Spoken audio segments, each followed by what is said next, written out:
Assalamualaikum warahmatullahi wabarakatuh. Innal hamdalillah nahmaduhu wa nasta'inuhu wa nastaghfiruh wa na'udzu billahi min shururi anfusina wa min sayyiati a'malina. Man yahdihillahu fala mudilla lahu wa man yudlil fala hadiya lahu. Wa asyhadu an la ilaha illallah wahdahu la syarika lahu.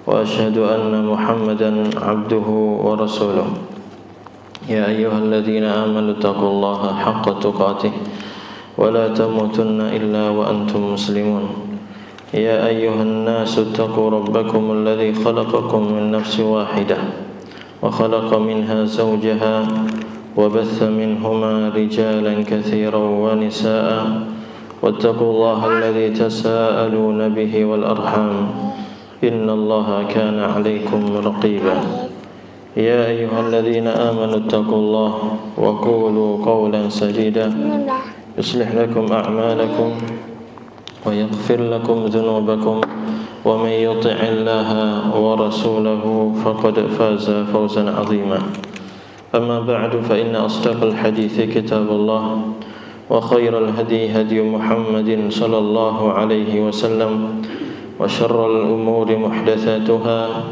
وكل محدثة بدعة وكل بدعة ضلالة وكل ضلالة في النار. Ikhwani fi din, a'azzakumullah, kaum muslimin hadirin yang dirahmati Allah Subhanahu wa taala. Kita hidup di dunia ini sudah dijelaskan oleh Allah Subhanahu wa taala bahwa kita memiliki musuh-musuh yang kelihatan ataupun yang tidak terlihat. Yang tidak terlihat sudah Allah Subhanahu wa taala jelaskan di awal-awal surat Al-Baqarah, yaitu iblis dan bala tentaranya dari kalangan jin yang tidak terlihat oleh kita, di mana mereka selalu berusaha untuk membuat umat manusia ini sesat dari jalan Allah Subhanahu wa taala, berusaha untuk menyesatkan manusia dari beribadah kepada Allah Subhanahu wa taala, dari mentaati Allah Subhanahu wa taala, dan agar manusia semuanya dalam keadaan kekufuran dan menjadi teman bagi iblis di neraka jahanam. Dan itu sudah jelas diterangkan oleh Allah Subhanahu wa taala. Bahkan iblis pernah bersumpah kepada Allah Subhanahu wa taala, la ughwiyannahum ajma'in, sungguh kami akan menyesatkan semuanya, semua anak keturunan Adam akan disesatkan oleh iblis, la'natullahi alaihi, illa ibadaka minhumul mukhlasin, kecuali yang akan selamat nanti adalah hamba-hambamu yang ikhlas, yang terpilih, yang memurnikan ibadah mereka kepada Allah Subhanahu wa taala. Dan di ayat-ayat yang lain Allah Subhanahu wa taala juga menjelaskan tentang bala tentara iblis, bala tentara jin, bala tentara iblis la'natullahi alaih dari kalangan manusia yang terlihat oleh kita. Kita bisa mendengarkan suara mereka, kita bisa melihat tubuh badan mereka, dan itu mereka adalah musuh-musuh Islam, musuh-musuh Allah, musuh-musuh kaum muslimin yang berupaya siang dan malam untuk menyesatkan kita semuanya. Dan Allah Jalla wa'ala menjelaskan dalam banyak ayat, di antaranya adalah tentang orang-orang Yahudi dan Nasrani, di mana mereka orang-orang kufar. Allah berfirman, walan tarda 'ankal yahudu walan nasara hatta tattabi'a millatahum, sungguh orang-orang Yahudi dan Nasrani tidak akan pernah rela kepadamu Nabi Muhammad SAW, ya, tidak akan pernah rela kepada engkau wahai Nabi Muhammad sampai engkau mengikuti agama mereka, mengikuti ajaran mereka.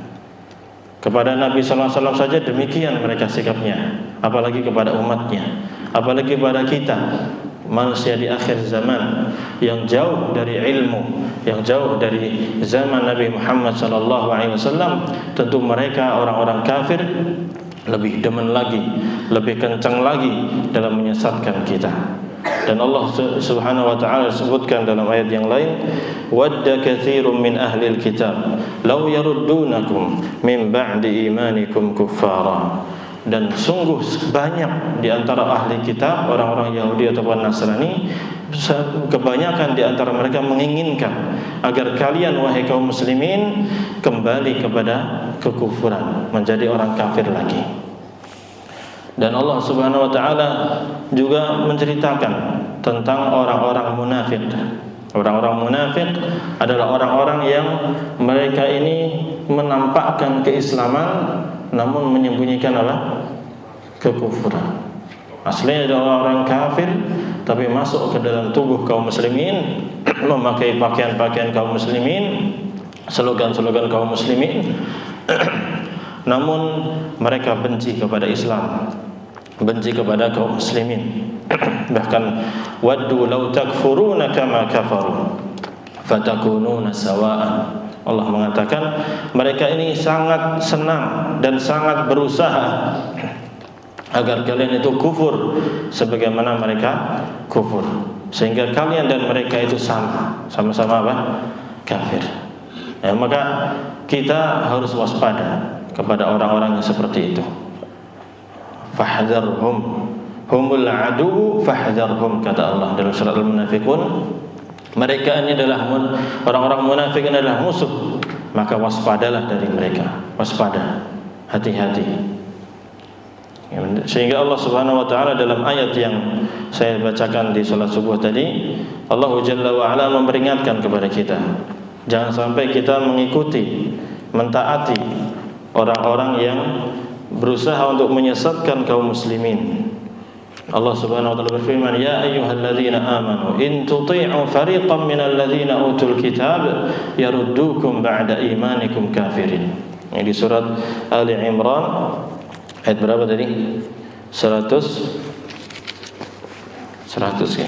Bentar. Ya. Ayat 100 ayat 100.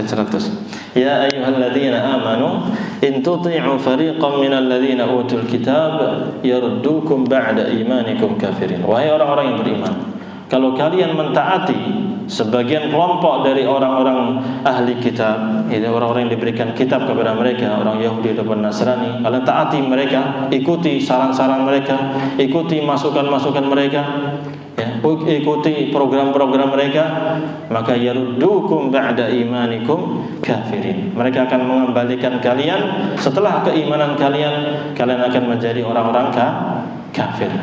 Mereka terus berupaya sedikit demi sedikit menyesatkan kaum muslimin, menyimpangkan kaum muslimin, menghambat dakwah Islam, menghambat dakwah yang menyeru kepada Al-Quran dan Sunnah, sehingga orang semakin jauh dari dakwah Al-Quran dan Sunnah, sehingga mereka pun dalam keadaan bimbang, tidak paham tentang masalah agama, sehingga dakwah-dakwah dari orang-orang kafir pun masuk ke dalam otak-otak orang-orang Islam, sehingga dengan mudah mereka murtad, keluar dari agama Islam, wal'iyadu billah.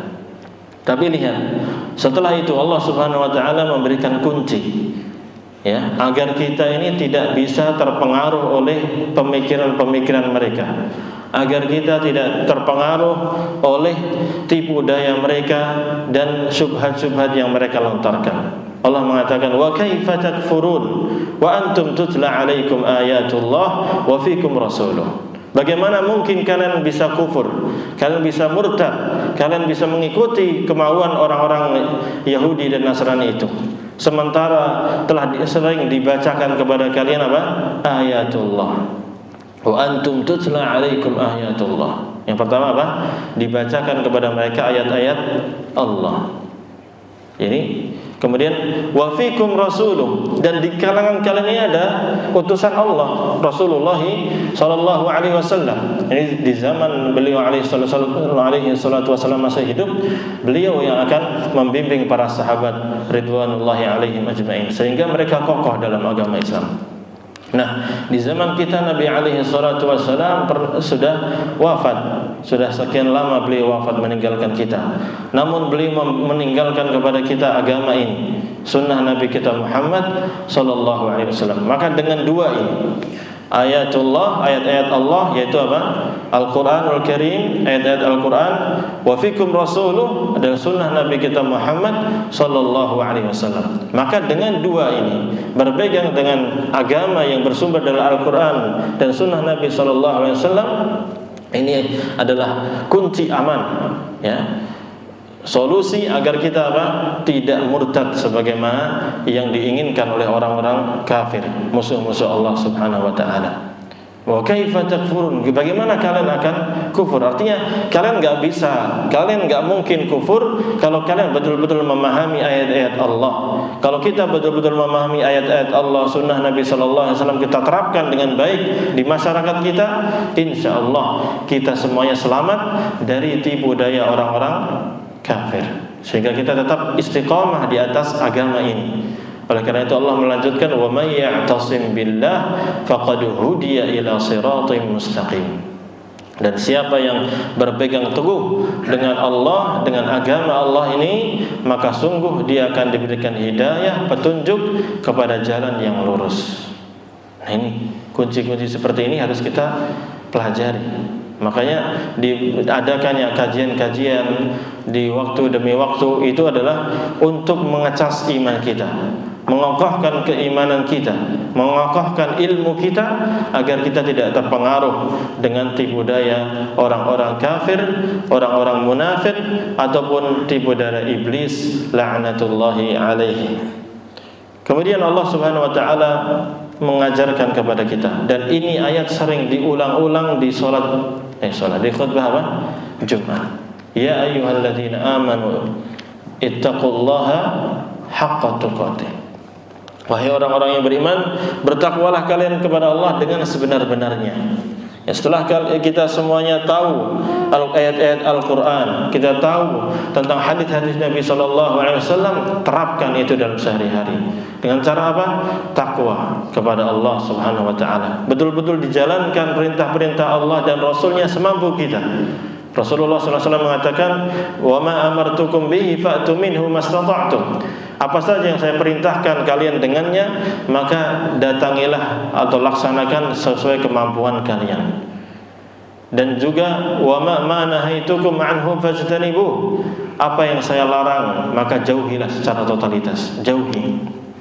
Ini butuh usaha terus menerus, sehingga hikmah di antara disunahkan untuk menyampaikan ayat-ayat takwa di saat khutbah Jumat ataupun ceramah-ceramah itu agar kita semuanya sadar bahwa kita harus senantiasa bertakwa kepada Allah Subhanahu wa taala. Hari demi hari kadang iman ini luntur, kadang ketakwaan ini luntur, kadang kita terpengaruh dengan godaan syaitan, terpengaruh dengan hawa nafsu, maka harus selalu diingatkan, terus diingatkan agar kita ini istiqamah.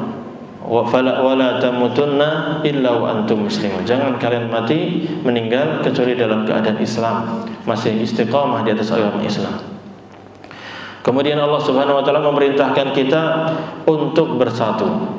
Jadi kalau kita bertakwa sendirian mungkin kuat, tapi enggaklah biasanya kalau lingkungan kita tidak baik, kita akan terpengaruh dengan lingkungan kita. Maka penting bagi kita untuk membuat lingkungan yang baik. Membuat lingkungan yang baik. Dengan cara apa? Kita menjadi bersaudara, bersatu padu. Wa'tasimu bihablillahi jami'an. Ya, hendaknya kalian semuanya bareng-bareng, bersama-sama. Apa yang kita lakukan bersama-sama ngapain? Yaitu wa'tasimu bihablillah. Berpegang teguh dengan tali Allah, berpegang teguh dengan sunnah Nabi Sallallahu Alaihi Wasallam, mengamalkan Islam ini secara bersamaan, sehingga semakin kuatlah ukhuwah Islamiyah di antara kita. Wala tafarraqu, dan jangan berpecah belah, jangan bertengkar, jangan saling hasad, jangan saling marah, jangan saling membelakangi, jangan saling menzalimi, jangan saling menghibahi, jangan saling mengadu domba. Wala tafarraqu, jangan berpecah belah. Allah ingatkan nikmat tentang ukhuwah ini, nikmat persaudaraan ini sangat besar. Wadhkuru ni'matallahi 'alaikum idz kuntum a'da'an fa'alafa baina qulubikum fa asbahtum bi ni'matihi ikhwana. Ingatlah nikmat Allah yang telah diberikan kepada kalian. Ketika dahulu kalian bermusuh-musuhan, apalagi kaum Aus dan kaum Khazraj. Demikian pula kita kalau bermusuhan dengan saudara kita enggak enak rasanya. Mau ketemu enggak bisa. Mau dia lewat satu jalan kita menghindar. Enggak enak seperti itu. Maka jangan seperti itu. Ingat nikmat Allah Subhanahu wa taala kepada kita ketika Allah Subhanahu wa taala jadikan kita ini saudara.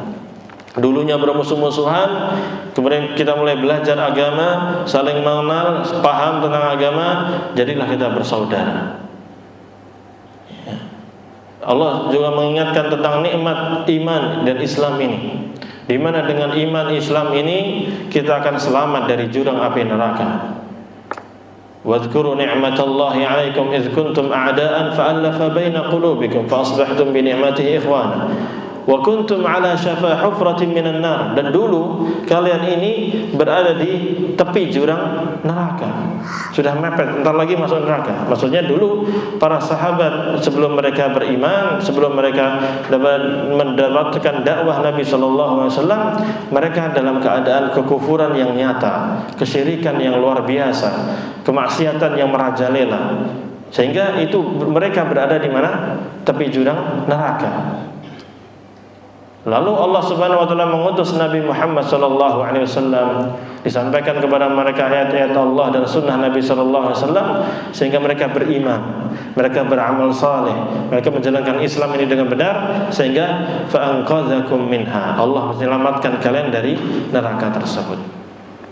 Maka ini harus kita syukuri nikmat Allah Subhanahu wa taala. Nikmat kita bersaudara, kita bersatu di atas ukhuwah Islamiyah, ukhuwah Ahlussunnah wal Jamaah, sesama orang-orang yang sudah mengaji, sesama orang-orang yang sudah sering belajar agama.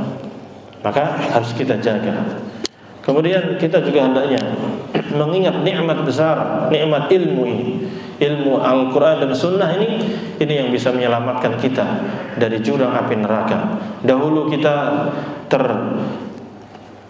terperosok dalam jurang maksiat, terperosok dalam jurang foya-foya.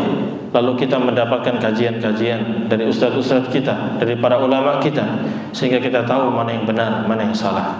Dahulu mungkin di antara kita ada yang masuk dalam kelompok-kelompok yang menyimpang, yang mengajarkan bid'ah yang tidak pernah diajarkan oleh Rasul sallallahu alaihi wasallam. Lalu kita kenal dakwah ini, kita kenal belajar agama ini dengan baik dan benar, sehingga kita selamat dari penyimpangan-penyimpangan tersebut. Dahulu mungkin sebagian kita terjerumus dalam kesyirikan-kesyirikan, baik syirik dalam berkaitan dengan amaliyah ataupun keyakinan. Syirik dengan mendatangi kubur-kuburan atau mendatangi keramat-keramat atau membawa alat-alat sebagai penglaris dalam dagangan atau membawa keris jimat untuk menjaga diri atau keyakinan-keyakinan khurafat-khurafat tatayyur dan lain sebagainya. Setelah kita kenal dakwah ini, kita tahu, kita sadar dan kita taubat hingga kita berada dalam agama ini. Insyaallah Allah Subhanahu wa taala selamatkan kita dari api neraka. Fa'anqadzakum minha. Demikian itulah Allah Subhanahu wa taala jelaskan kepada kita ayat-ayat itu agar kita mendapatkan petunjuk. Kemudian setelah kita mengamalkan Al-Quran dan Sunnah sesuai kemampuan kita, sesuai pemahaman kita, dan kita senantiasa memperbaiki, mengupdate pemahaman kita berkaitan dengan agama ini agar kita semakin paham agama ini, agar kita bisa mengamalkan sunnah secara lengkap dan masuk ke dalam Islam secara kafah sebagaimana yang Allah Subhanahu wa taala perintahkan, ya ayyuhalladzina amanu udkhulu fis-silmi kafah. Wahai orang-orang yang beriman, masuklah ke dalam Islam ini secara kafah, keseluruhan. Kita pelajari semuanya dari masalah aqidah, fikih, muamalah dan lain sebagainya. Sehingga Islam itu kafah. Islam kita kafah. Dan setelah kita mengamalkan itu dengan sungguh-sungguh, jangan lupakan saudara-saudara kita.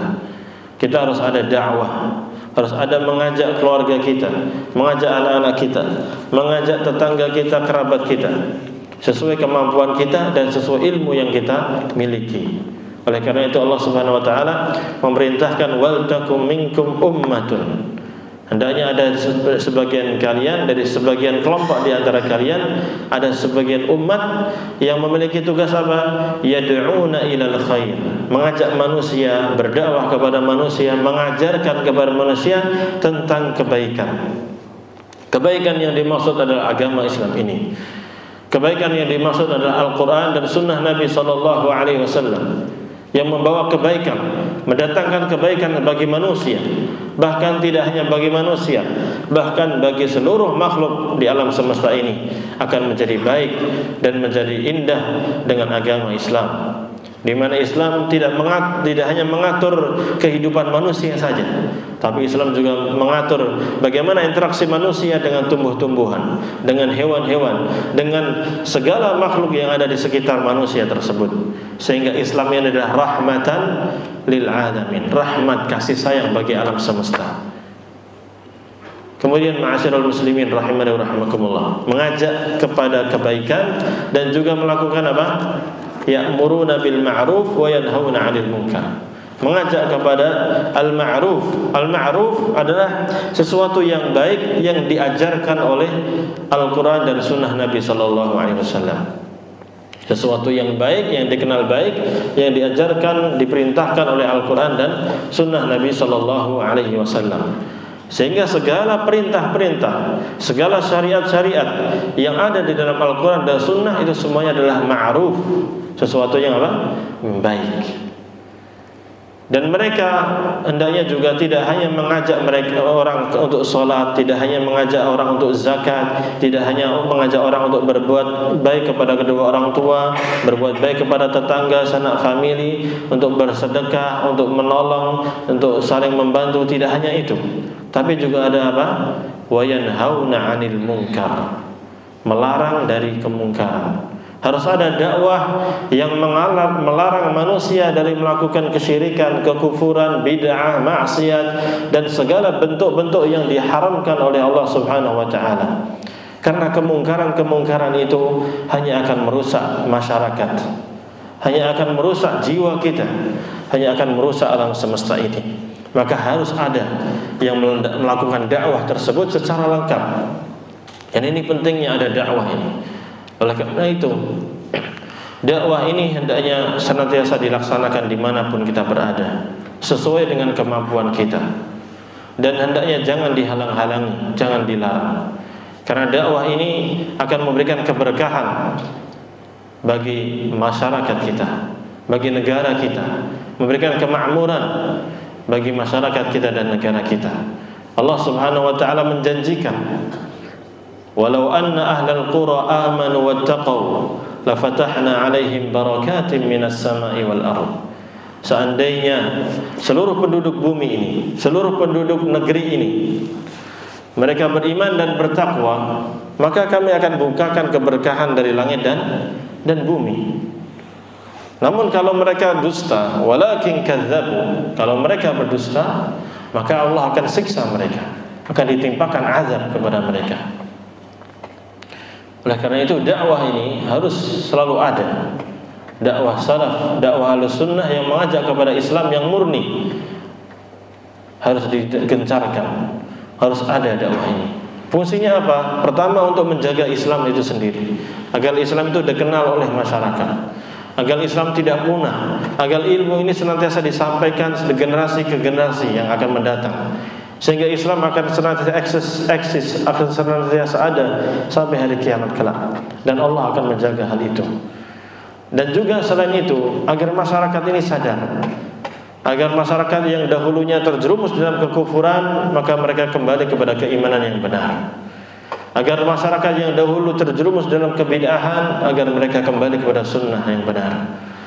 Yang dahulu mereka terjerumus dalam maksiat, zina, pembunuhan, khamar, judi dan lain sebagainya, agar mereka bertaubat kepada Allah Subhanahu wa taala, sehingga mereka beriman dan bertakwa. Penduduk ini beriman dan bertakwa, sehingga Allah akan bukakan seluruh keberkahan di dunia ini, di negeri kita ini. Maka ini ma'asyiral muslimin rahimani wa rahimakumullah, harus kita sampaikan ilmu yang kita pelajari ini kepada saudara-saudara kita. namun tetap harus berdasarkan ilmu. Karena kita tidak boleh berdakwah tanpa ilmu. Oleh karena itu dakwah ini harus berdasarkan ilmu yang benar. Karena kita dalam berdakwah pasti kita akan mengajak kepada kebaikan. Nah, apakah yang kita ajak ini kebaikan yang sesuai dengan Al-Quran dan Sunnah? Ini harus kita pelajari. Jangan sampai kita mengajak manusia kepada suatu amalan yang kita sangka itu adalah kebaikan, ternyata itu adalah perbuatan apa? Maksiat. Dan sebaliknya, jangan sampai kita melarang seseorang dari sesuatu yang kita sangka itu adalah keburukan, padahal itu adalah kebaikan yang diajarkan oleh Allah dan Rasulnya alaihi salatu wassalam. Maka dakwah itu harus berdasarkan ilmu. Qul hadhihi sabili ad'u ila Allah ala basirah.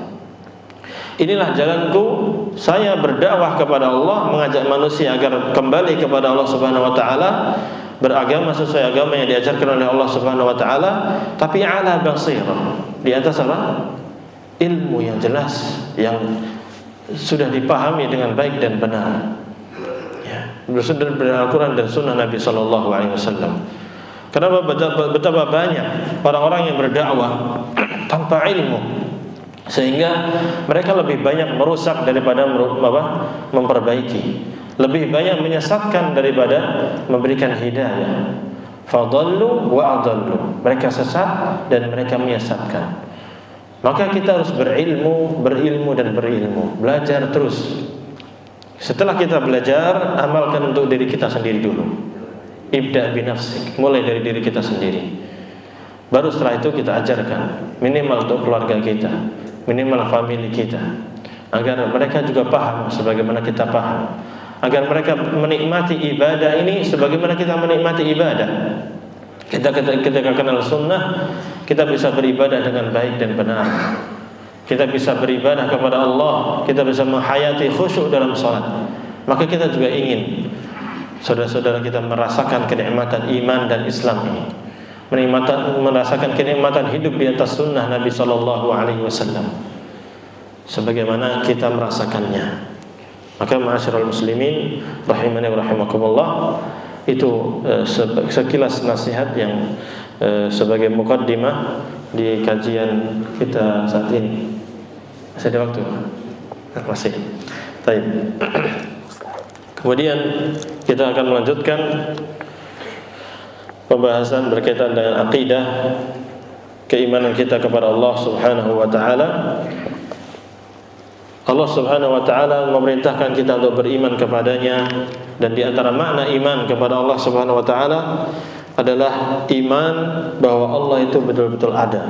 Dan itu sudah kita bahas pada kajian-kajian yang lalu. Yang jelas sekali Allah betul-betul ada. Dan yang kedua selanjutnya adalah kita meyakini tentang rububiyah Allah. Rububiyah Allah Subhanahu wa taala, yaitu keyakinan yang sangat kuat bahwasanya Allah Subhanahu wa taala adalah merupakan Rabb, pencipta, pengatur, pemilik alam semesta ini. Al-Khaliq, yang menciptakan. Al-Malik, yang menguasai dan merajai.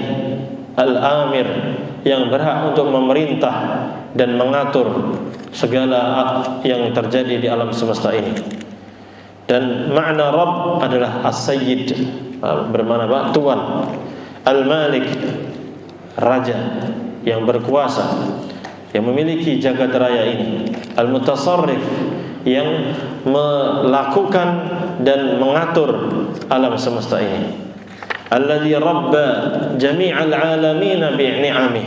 Allah lah yang mengatur, mengurus alam semesta ini, seluruh makhluknya, dengan nikmat-nikmat Allah Subhanahu wa taala.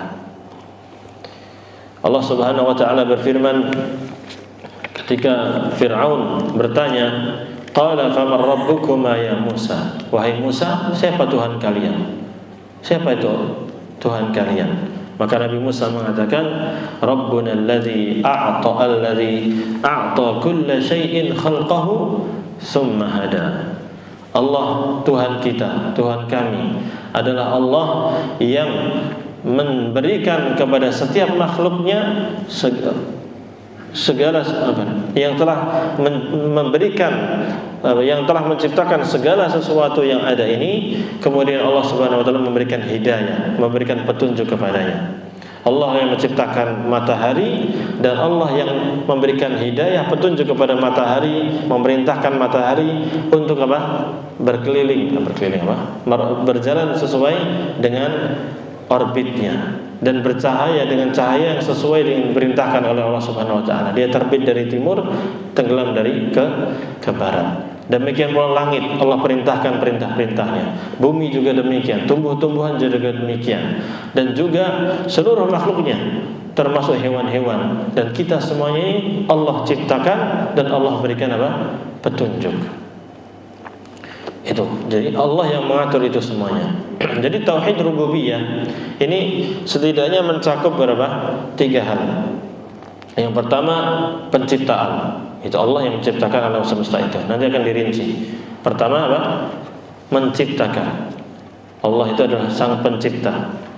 Yang kedua, al-mulk, kerajaan atau kepemilikan, yaitu Allah yang merajai, raja alam semesta ini, dan juga Allah lah yang memiliki alam semesta ini.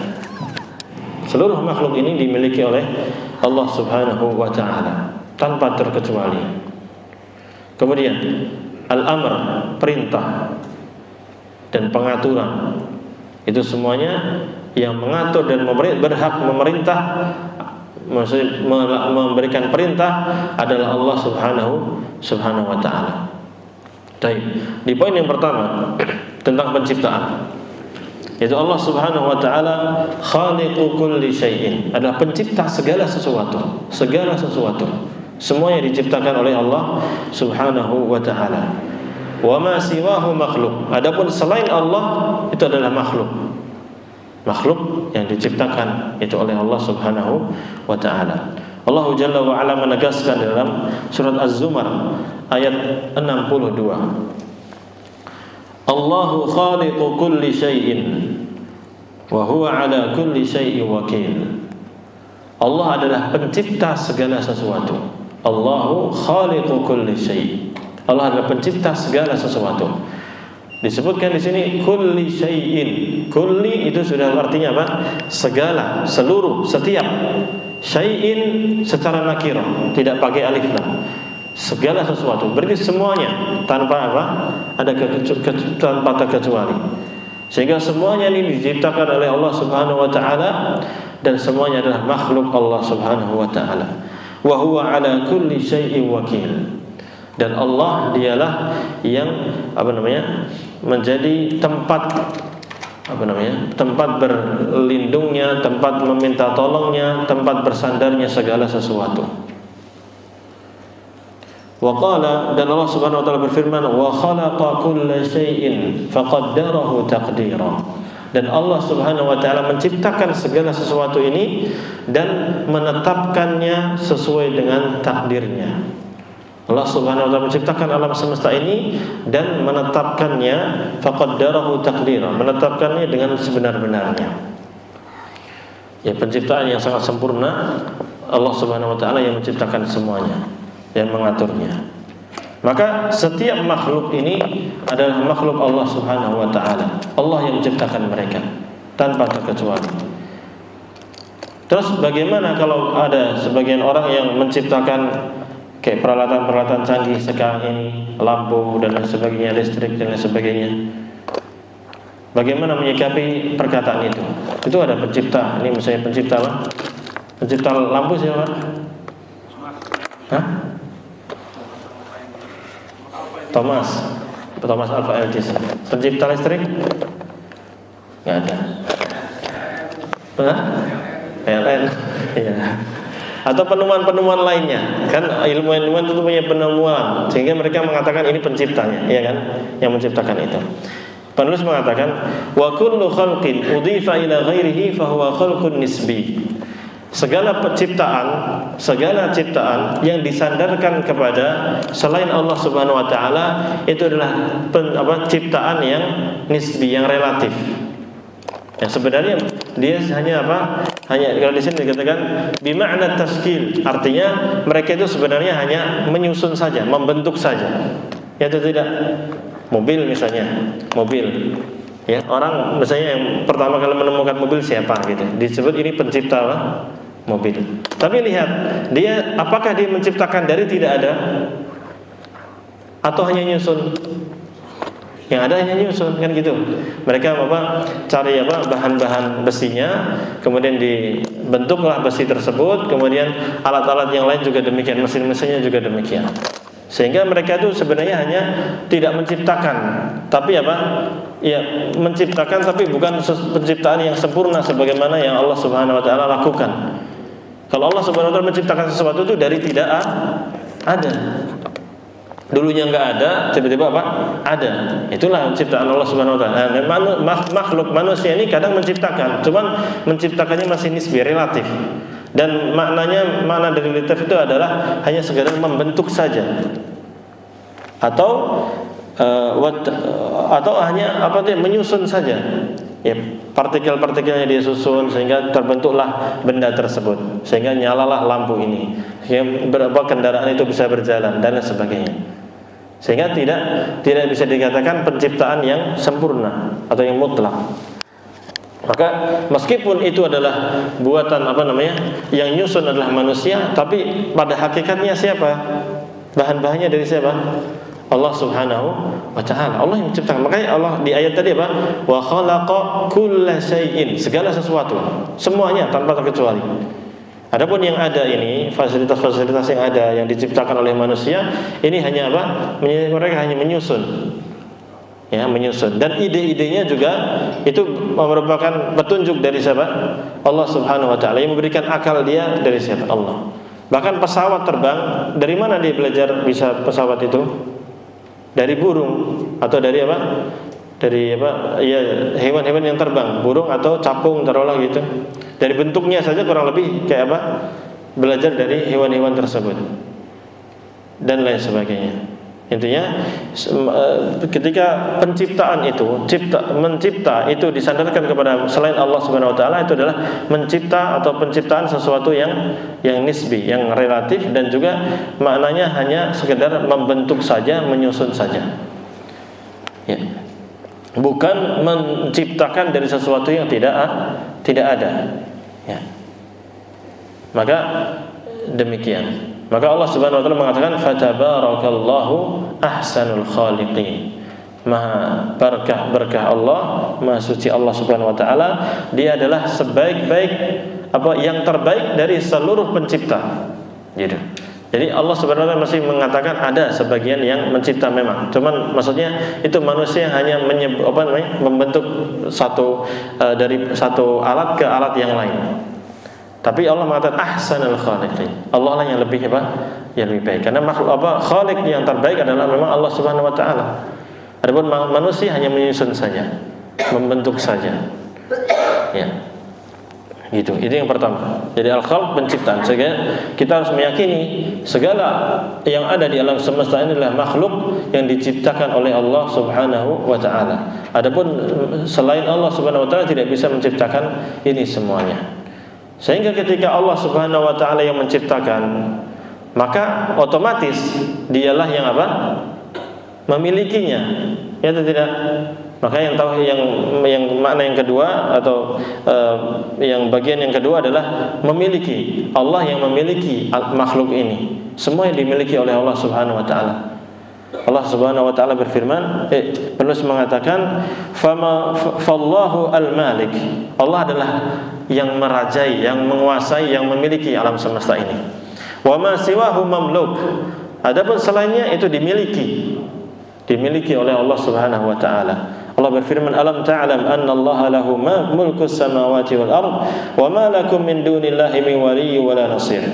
Tidakkah engkau mengetahui bahwasanya Allah itu yang memiliki segala kerajaan yang di langit dan di bumi. Wa ma lakum min dunillahi min waliyyin wala nasir.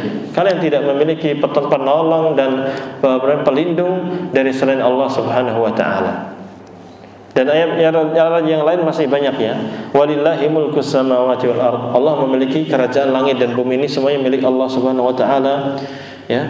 Bahkan kerajaan yang dimiliki oleh manusia, baik itu raja, presiden ataupun atau tingkat bawahnya gubernur dan sebagainya, itu adalah karunia dari siapa?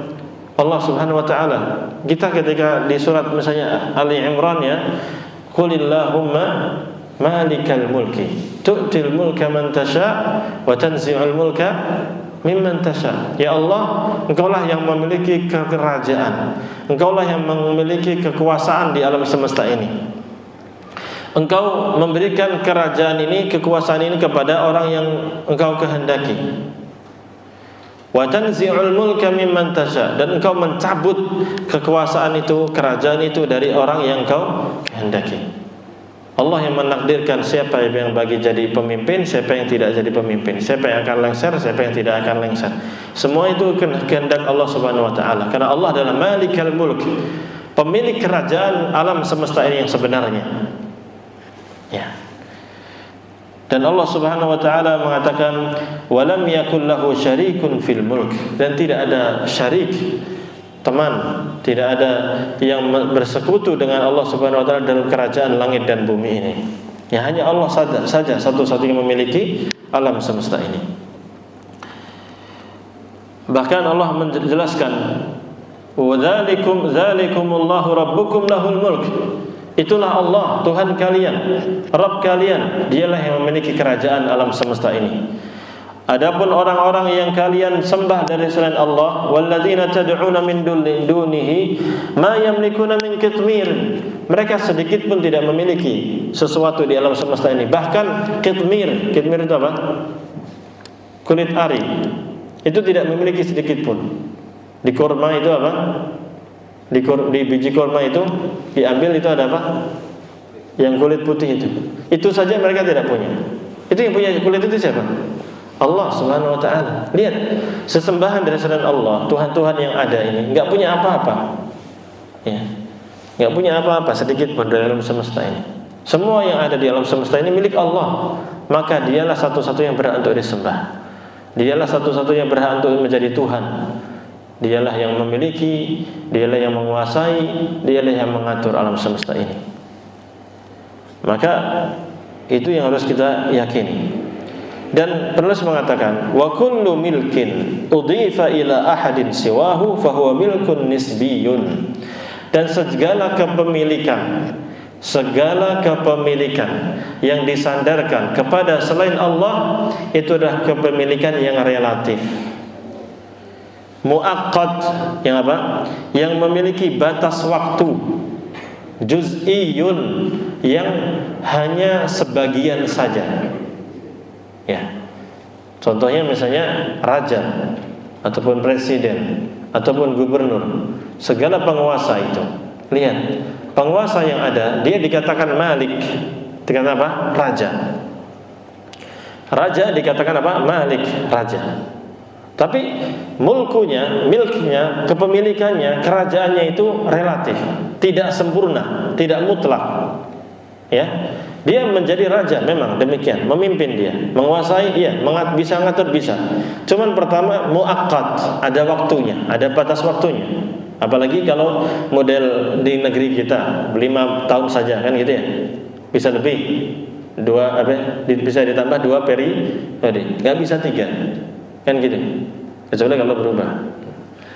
Tapi apa? Intinya dibatasi. Seandainya modelnya kerajaan pun, itu juga ada batas waktunya, di mana dia akan apa? Mati, akan meninggal raja tersebut, sehingga apa? Diganti dengan raja yang lain. Adapun kerajaan Allah Subhanahu wa taala, kekuasaan Allah Subhanahu wa taala, kepemilikan Allah Subhanahu wa taala itu milik yang mutlak, kepemilikan yang mutlak. Allah yang memiliki semuanya, Allah yang mengatur semuanya.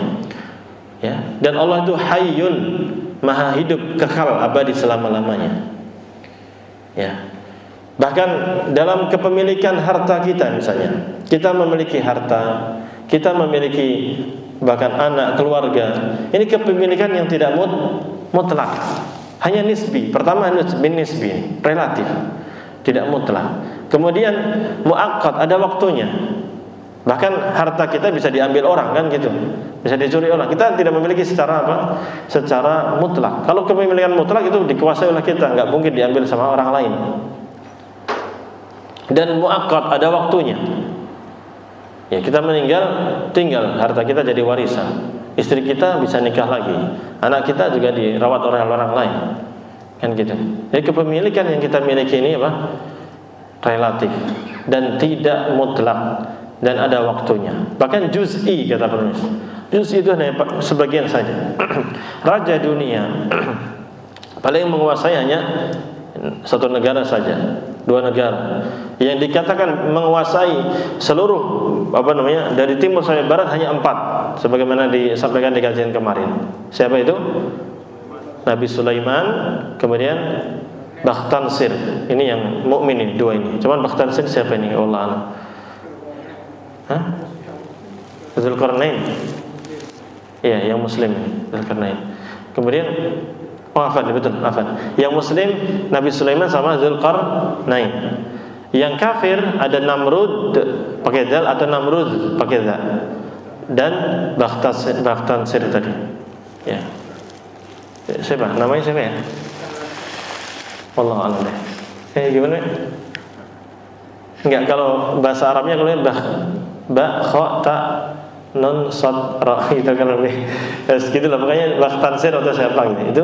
Itu dia menguasai alam semesta. Dan ingat, Namrud itu berkuasa berapa tahun? Cuma 400 tahun. Lumayan lama. Cuman itu apa? Tapi terbatas. Meskipun lama, bertahun-tahun, tapi apa? Terbatas, ada waktunya. Sehingga tadi kepemilikan kerajaan itu hanya sementara, tidak selamanya. Adapun yang menguasai selamanya, mengatur alam semesta itu adalah Allah Subhanahu wa taala. Hanya Allah Maliku lahul mulk. Allah yang menciptakan segala sesuatu. Malikul mulk, dia yang menciptakan, dia yang memiliki kerajaan ini seluruhnya. Bahkan raja yang ada, penguasa yang ada pun tidak bisa mengatur semuanya dengan kekuatan dia sendiri. Dia lemah. Adapun Allah Subhanahu wa taala mengatur semuanya. Bahkan raja-raja ini bisa diatur oleh Allah Subhanahu wa taala. Kapan dia lengser, kapan dia berjaya, kapan dia mulia, kapan dia hina, Allah yang mengatur itu semuanya. Maka ini keimanan itu harus kita yakini. Ya, bahkan nanti di hari kiamat itu kekuasaan itu hanya milik siapa? Allah Subhanahu wa taala. Dan raja-raja di dunia ini semuanya ketika kembali menghadap Allah, semuanya sama dengan kita, adalah hamba-hamba Allah Subhanahu wa taala. Yauma ya qaumi sehingga Allah Subhanahu wa taala mengatakan al-mulku yauma idzil lillah. Pada hari itu, yaitu hari kiamat, kerajaan itu adalah hanya milik Allah Subhanahu wa ta'ala.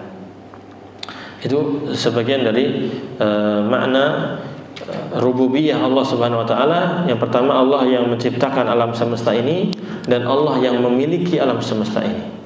Bayangkan kalau Allah Subhanahu wa ta'ala yang memiliki alam semesta ini, Allah memiliki langit, bumi, dan segala isinya, itu adalah Allah Subhanahu wa ta'ala. Dan Allah mengajak kepada kita, menyuruh kepada kita untuk berdoa, meminta kepadanya. Segala kebutuhan yang kita miliki, minta kepada siapa? Allah Subhanahu wa ta'ala. Pasti dengan mudah, pasti Allah akan memberi kepada kita, baik segera ataupun ditunda. Tapi ingat, ini keimanan ini harus kita yakini dan akan menumbuhkan kepada kita sikap al-faqru ilallah. Apa namanya? Butuh kepada Allah Subhanahu wa taala. Ya ayyuhan nas antumul fuqara'u ilallah. Wahai manusia, kalian semua ini butuh kepada Allah. Maka hendaknya kita menampakkan butuhnya kita kepada Allah Subhanahu wa taala. Segala sesuatu alam semesta diatur oleh Allah. Berarti kalau kita meminta tolong kepada yang mengatur alam semesta ini, maka dengan mudah Allah akan merubah apa yang menurut kita mustahil, akan mudah bagi Allah Subhanahu wa taala. Sehingga nanti insyaallah kita akan lanjutkan tentang al-amr, di mana Allah Subhanahu wa taala memerintah dan mengatur segala alam semesta ini. Ya. Oleh karena itu, yang nanti akan memberikan kesimpulan kepada kita bahwa yang menciptakan, yang memiliki, yang mengatur alam semesta ini adalah Allah Subhanahu wa taala. Dan itu di antara hikmah kenapa kalau kita doa itu pakai apa? Rabbana, Rabbana, Rabbi, Rabbana atina fid dunya hasanah wa fil akhirati hasanah wa qina adzabannar. Rabbi habli minas salihin. Rabbirhamhuma kama rabbayani shaghira. Dan lain sebagainya. Pakai Rabb, kenapa? Karena Allah yang mengatur semuanya. Allah memiliki, mencipta, mengatur alam semesta, sehingga ketika kita meminta kepada orang yang ketika kita meminta kepada Allah yang memiliki langit dan bumi, maka pasti akan dikabulkan, pasti akan diberikan. Ketika kita meminta dimudahkan urusan kita kepada Allah yang mengatur segala urusan, maka pasti akan diberikan. Maka Allah Subhanahu wa taala berfirman, wa qala rabbukum ud'uni astajib lakum. Wah, Allah berfirman, Tuhan Rabb kalian berfirman, ud'uni astajib lakum. Berdoalah kalian kepadaku, saya akan kabulkan doa kalian. Saya akan ijabahi doa kalian. Saya akan kabulkan permintaan kalian. Dan orang-orang yang sombong, innal ladzina yastakbiruna an ibadati sayadkhuluna jahannama dakhirin. Orang-orang yang sombong dari beribadah kepadaku, tidak mau berdoa kepadaku, tidak mau minta kepadaku, maka mereka akan akan masuk ke dalam neraka dalam keadaan hina. Inilah bedanya makhluk dengan Khalik. Bedanya Malik dengan Mamluk. Bedanya Rabb dengan Marbub. Bedanya Allah Subhanahu wa taala dengan manusia. Kalau manusia kita minta sedikit demi sedikit, terus ngamuk, terus kabur. Tapi Allah Subhanahu wa taala ketika semakin kita minta, semakin kita berharap kepadanya, pasti malah justru cinta kepada kita, justru akan memberikan kepada kita. Maka hendaknya kita berdoa kepada Allah Subhanahu wa taala, merundukkan diri kepada Allah Jalla wa ala, dan menghayati keagungan Allah Subhanahu wa taala ketika Allah Subhanahu wa taala mengatur dan memiliki dan menciptakan alam semesta ini. Semoga yang sedikit ini bermanfaat. Insyaallah kita akan lanjutkan pada kesempatan yang akan datang, di mana kita akan membacakan banyak-banyak ayat-ayat Allah yang berkaitan dengan rububiyah Allah Subhanahu wa taala, yang dengannya kita mengenal betapa agungnya Allah Subhanahu wa taala, betapa besarnya Allah Jalla wa ala, sehingga kita semakin tunduk dan patuh kepadanya. Kita mengetahui kebesaran Allah Jalla wa ala dan betapa banyak nikmat-nikmat yang Allah Subhanahu wa taala berikan, curahkan secara banyak sekali kepada kita. Sehingga Allah menjelaskan, wa in ta'uddu ni'matallahi la tuhsuha. Jika kalian menghitung-hitung nikmat-nikmat Allah, kalian tidak akan bisa menghitungnya. Oleh karena itu banyak bersyukur kepada Allah Jalla wa ala. Allahumma a'inna ala dzikrika wa syukrika wa husni ibadatik. Ya Allah, tolonglah kami ini untuk senantiasa berzikir kepadamu, bersyukur kepadamu, dan beribadah dengan baik kepadamu. Demikian, semoga bermanfaat. Aqulu qawli hadza wa astaghfirullah li wa lakum wa lisairil muslimin min kulli dhanb. Subhanakallahumma wa bihamdika asyhadu an la ilaha illa anta astaghfiruka wa atubu ilaik. Wa sallallahu wa sallama ala nabiyyina Muhammad wa ala alihi wa sahbihi ajma'in. Walhamdulillahi rabbil alamin. Wassalamu alaikum warahmatullahi wabarakatuh.